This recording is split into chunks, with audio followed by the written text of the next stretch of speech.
শুভ সকাল আমার প্রিয় বন্ধুরা, তোমরা সবাই কেমন আছো? আশা করছি সবাই খুব ভালো আছো, আর আমরাও সবাই ভালো আছি। আজ হচ্ছে শনিবার, আর এখন বাজে হচ্ছে সকাল 10টা।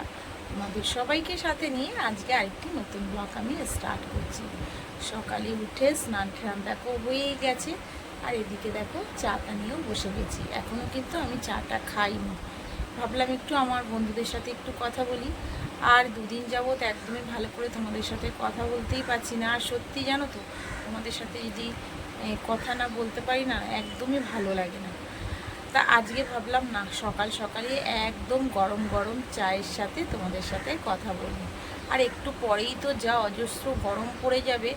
আর তার কথা বলবো কি, মানে কাজ করতে করতে সত্যি আর ইচ্ছা করে না যে একটু বসে আবার একটু কথা বলি, তারপরে আবার তোমার ক্যামেরা এরকম তোমার হাতে নিয়েই তো ধরে ধরে কথা বলতে হয়, মানে প্রচুর অসুবিধা হয়ে যায়।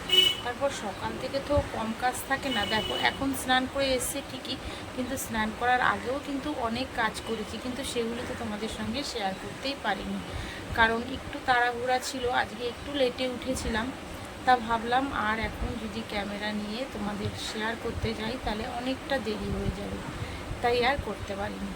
সকালে উঠে মোটামুটি যা করার করে এখন স্নান করে চাটা নিয়ে বসেছি, আর ভাতটা বসিয়ে দিয়েছি। আর ওদিকে বড় ছেলে ছোটো ছেলে সবাই উঠে গেছে, তোমাদের দাদা ভাইও বেরিয়ে গেছে, আর শাশুড়ি স্নান টান করে পুজো দিচ্ছে। তাহলে চলো চাটা খেয়ে নিই, আর তোমরা দেখতে থাকো। আর এদিকে দেখো, ছেলেদের জন্যে দুটো ছোট ছোট আলু নিয়েছিলাম, সেটাই তোমার কেটে একটু ভাজা বসালাম। আর করব একটু আমডাল, পাতলা করে আমডালটা করব। একেবারেই বেশি করে করে নিয়েছি, আমাদের দুপুরেও হয়ে যাবে আর ওদের সকালটাও খেয়ে নেবে। আর আজকে তো তোমার নিরামিষ, তাই ভাবলাম যে একটু আলু ভেজে দিই। আর এদিকে দেখো ডালটা একটু সর্ষে আর শুকনো লঙ্কা ফোড়ন দিয়ে পাতলা করে টক ডাল করে নিচ্ছি। ফেনা ভাতটাই ওদের শনিবার দিন দিই, ওরা ঘি দিয়ে আলু সিদ্ধ দিয়ে খায়। তা কালকে জানো তো ওদের ডিম সিদ্ধ আলু সিদ্ধ দিয়ে ফেনা ভাত করে দিয়েছিলাম, ওই দিয়েই খেয়েছে। তা ভাবলাম আজকেও যদি ফেনা ভাত করে দিই তাহলে ছেলে হয়তো বলবে, ছোট ছেলে কিছু না বললেও বড় ছেলে বলবে যে মা আজকে আবার ফেনা ভাত করেছো। তাই ভাবলাম থাক, ওদেরকে আজকে একটু পাতলা করে টক ডাল আর আলু ভেজে দিই। পাঁপড় ভাজা বলেছিলাম, তা বড় ছেলে বললো না মা খাবো না, দুপুরবেলায় খাবো। তা যাক, এই দিয়েই ওদেরকে মেখে দিলাম, ওরা খেয়ে নিল। আর দেখলাম যে একটু বেলা হয়ে গেছে, 12টার মতন বেজে গেছে। তা এবার আমিও বসে একটু রুটিটা খেয়ে নেব। রুটি টুটি খেয়ে দেখো আসলাম, পুরো তোমার 12:30টার মতন বেজে গেছে। তা ভাবলাম একটু তাড়াতাড়ি করে ঘরের কাজগুলি ঝটপট করে ফেলি, তারপরে আবার যাব ছেলেকে নিয়ে চুল কাটাতে। ছোট ছেলের চুলগুলি জানো তো অনেক বড় হয়ে গেছে। এবার যদি ও চুলটা না কাটিয়ে আনি, সোমবার থেকে ওর আবার স্কুল খুলে যাবে। আর ছেলে এত ঘেমে যায়, ছোট থেকে ওর দেখেছি, মানে এত ওর ঘাম শরীরে, তোমাদের কি বলবো। আমরা তো এমনি ঘামছি, কিন্তু ও প্রচুর ঘেমে যায়। আর বিশেষ করে ওর চুলগুলি পুরো ঘেমে গেলে ওকে যতই হ্যাঙ্কি দিই, ও কিছুতেই হ্যাঙ্কি দিয়ে পুষতেই পারে না। একটু করে পুষবে আর বলবে মা পোঁচা হয়ে গেছে, কিন্তু এই তোমার ঘামগুলি তো বসে যায়, বসে গিয়েই তোমার ঠান্ডা সর্দি কাশি তো লেগেই থাকবে। আর এখন তো বুঝতেই পারছো এই সিজনটা ভীষণই খারাপ, একবার শরীর খারাপ হলে আর দেখতে হবে না। তারপরে এখন স্কুলটাও খুলছে, তাই ভাবলাম যে না, যতই কষ্ট হোক আগে ঘরের কাজটা করেই ওকে নিয়ে যাব সেলুনে চুল কাটাতে। আর আমাদের এখান থেকে খুব একটা বেশি দূরে না, সামনেই। তাই ভাবলাম যে আগে ঘরটা একটুখানি পরিষ্কার করি, তারপরে নিয়ে যাব। আর ওর তো আন্টি সকালের দিকে তোমার আজকে আর সকালে আন্টি এসেছিল, এসে পরিয়ে দিয়ে চলে গেছে। একটু তাড়াতাড়ি এসেছিলো, আন্টি আসার কথা ছিল তোমার 12টা 12:30টায়। তা আন্টি আজকে একটু তাড়াতাড়ি এসছে, তার জন্যই সময়টা পেয়েছিলাম, নাহলে হয়তো চুলটা কাটাতে পারতাম না। তাই তোমার এতক্ষণে আন্টি চলে গেছে পরিয়ে, তাই তাড়াতাড়ি করে দেখো। আর এখানটায় দেখো এই জায়গাগুলি যে ক্রিম ট্রিমগুলি থাকে, সেগুলি আবার সব নামিয়ে একটু পুছে নিচ্ছি। কারণ এই জায়গাটা দেখলাম সেরকম তো রোজ রোজ তো এটা পরিষ্কার করি না, মাঝে সাঝে করি, তাই ভাবলাম একটু নোংরা পড়েছে, তা করে নিই। তাই এগুলি সব তোমার বের করে সব দেখো পরিষ্কার করে নিচ্ছি।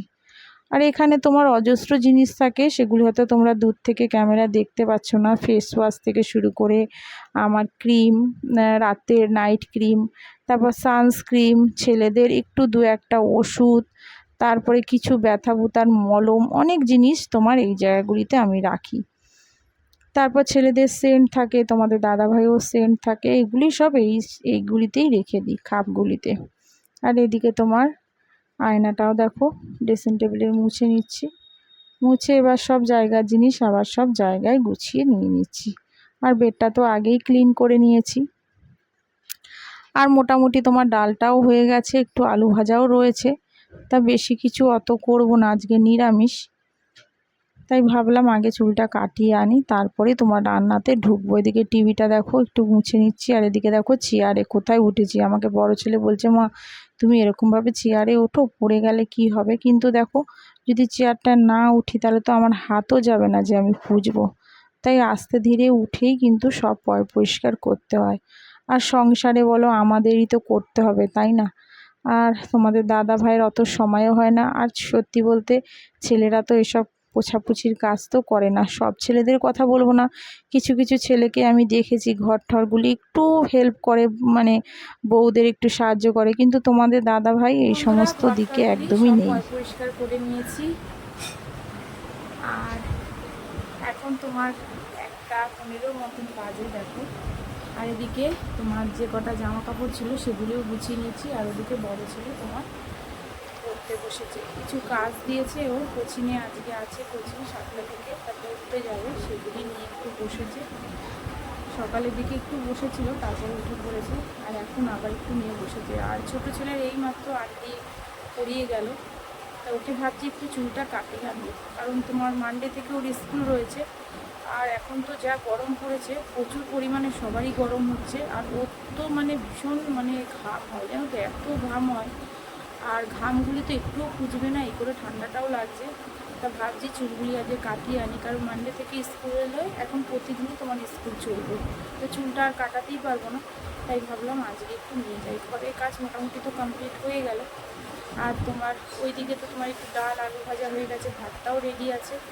তা শাশুড়ি একটুখানি তোমার কাটাকুটি করে রাখছে, আগে চুলটা না কাটিয়ে আনলে না, কালকে রবিবার ওর খাওয়ার মানে জন্মবারে তো চুল কাটাই না, তা পারবো না কাটাতে। আর সোমবার তো হবেই না, স্কুল রয়েছে। তাই আজকে ভাবছি না কাটিয়ে আনি। আর আমাদের এখান থেকে বেশি দূরে না, একদমই কাছে।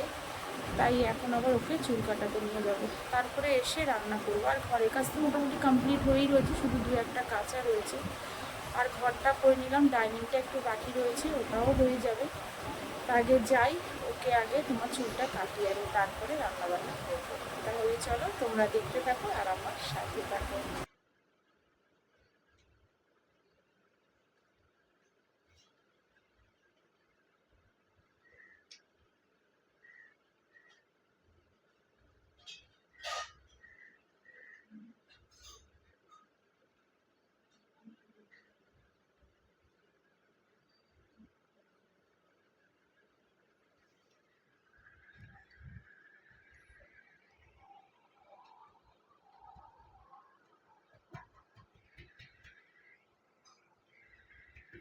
আর এদিকে দেখো হাঁটছি, ছেলে আর আমি, দেখো কি রোদ উঠেছে।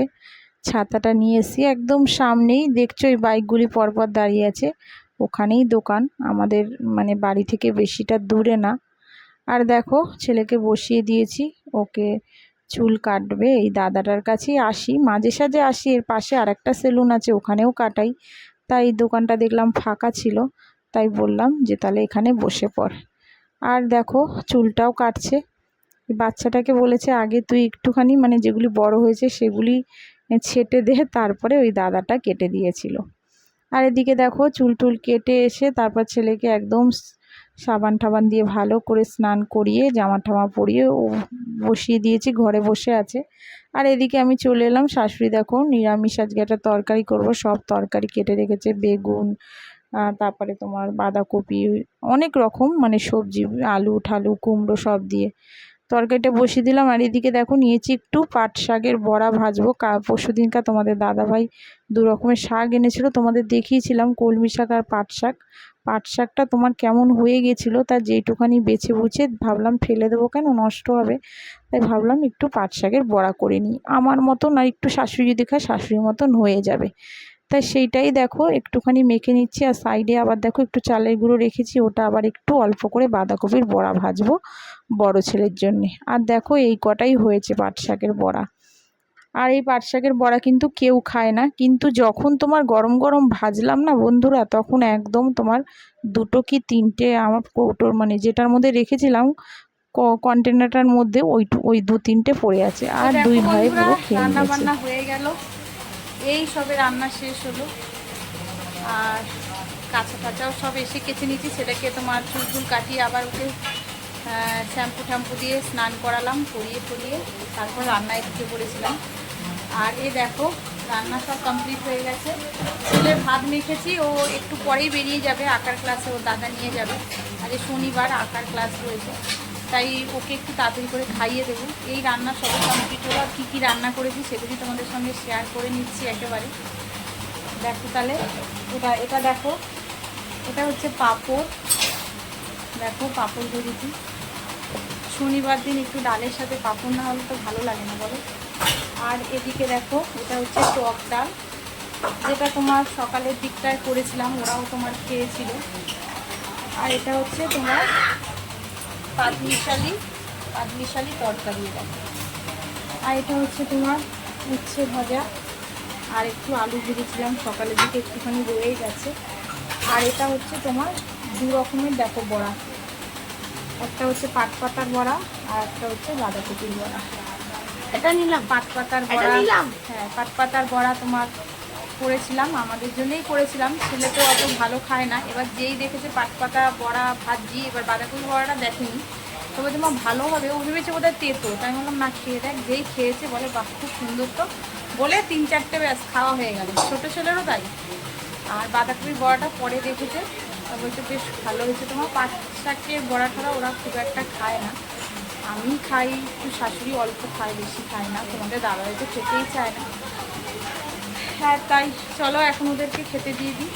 এ দেখো গরমে খালি গায়ে ঘুরছে, এখনই খাইয়ে তাড়াতাড়ি করে রেডি করে দিই, কারণ দেরিও হয়ে যাবে, 3টে 15 মতন বেজে গেছে।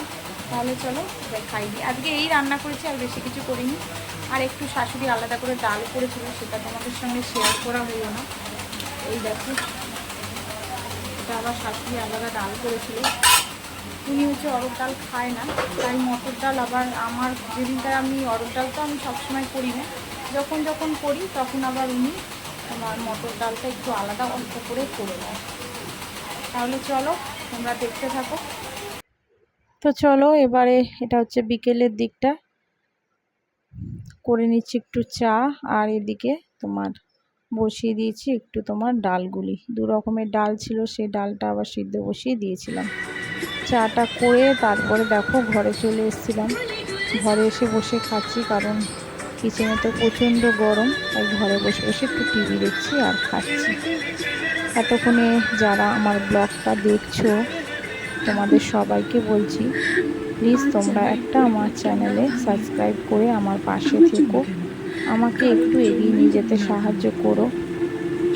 আর যেসব বন্ধুরা করে রেখেছো তাদের তো অসংখ্য ধন্যবাদ আর অনেক অনেক ভালোবাসা। তোমরা এইভাবেই কিন্তু আমার পাশে থেকো, আমার সাথে থেকো। আর এদিকে ময়দা আর তোমার আটা দিয়ে একদম মেখে নিচ্ছি, ছেলেরা খাবে লুচি। কয়েকদিন ধরেই বলছিল, সত্যি বলতে এত গরমে আর ইচ্ছা করছে না, এই প্রচণ্ড গরমে অনেক কাজই তোমাদের সঙ্গে শেয়ার করতে পারছি না, যেটুকুনি করছি সেটাও অনেক কষ্টে, কারণ সমস্তটাই আমাকে একা একা করতে হয়, আমি ধরেই আমাকে করতে হয়। কারণ তোমাদের জানিয়েছি ছেলেও কিন্তু, বড় ছেলে এই সময় নেই, ও গেছে পড়তে, ও থাকলে পরে কি একটু হেল্প হয়, কিন্তু ও তো পড়তে যায় এখন। আর যাই হোক পড়াঠারাও থাকে, হেল্পটাও খুব কম করে, যার জন্য একটু অসুবিধা হয়ে গেছে। আর সত্যি বলতে কি এত গরমে মানে কিছু করাও যাচ্ছে না, মানে প্রচণ্ড কষ্ট হচ্ছে, তোমরা সেটা ভালো করেই জানো। যেইটুখানি পারছি তোমাদের সঙ্গে শেয়ার করছি। আর এদিকে দেখো আটাটাকে ভালো করে মেখে নিচ্ছি, দেখো মাখা হয়ে গেছে, এটাও একটু ঢেকে রেখে দেবো, তারপরে তোমার পনিরটা করে নেব। দুপুরে যখন ছেলেকে চুল কাটাতে গেছিলাম তখনই তোমার পনিরটা কিনে নিয়ে এসেছিলাম। ছোটো ছেলে বলছিল যে মা তাহলে একটু পনির করো, প্রথমে ভেবেছিলাম আলু চচ্চড়ি করব, তো বললো মা একটু পনির করো, তাই পনিরটা দেখো করে নিচ্ছি, একটু ভেজে নিচ্ছি। আর পনিরটা পুরোপুরি শেয়ার করিনি, কারণ তোমরা এর আগেও তোমাদের পনিরের রেসিপি আমি করে দেখিয়েছিলাম, তাই আজ পুরোটা দেখাইনি। হয়ে গেছে, রেডি হয়ে গেছে দেখো পনিরটা। আর কি কি দিয়েছি সেগুলি তো তোমরা সবই দেখলেই। আদা দিয়েছিলাম, একদম সিম্পল, একটু টক দই, সস আর একটু গরম মশলা আর ক্যাপসিকাম দিয়ে পনিরটা পুরো রেডি করেছি। এদিকে লুচি ভাজতে ভাজতে ছোটো ছেলে এসে এসে খালি বলছে মা খিদে পেয়েছে তাড়াতাড়ি দাও। তো বড় ছেলে ছিল না, বড় ছেলে কোচিংয়ে গেছিলো, তাই ছোট ছেলেকেই আগে তাড়াতাড়ি করে ভেজে 4টে দিয়ে দিয়েছিলাম। তারপর যখন আবার বড় ছেলে এসছে তখন আবার ওকে আবার দিয়ে দিয়েছি। আর কিছুটা করে রেখেছিলাম, আমরা রাত্রিরে খেয়েছি, আর কয়েকটা আমার মাকে বাড়িতে দিয়ে এসেছিলাম।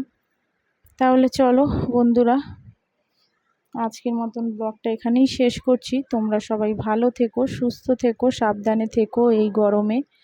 আবার দেখা হচ্ছে তোমাদের সাথে আগামীকাল আরেকটি নতুন ব্লগের সাথে। তাহলে আজকের মতন আসি, সবাইকে টাটা।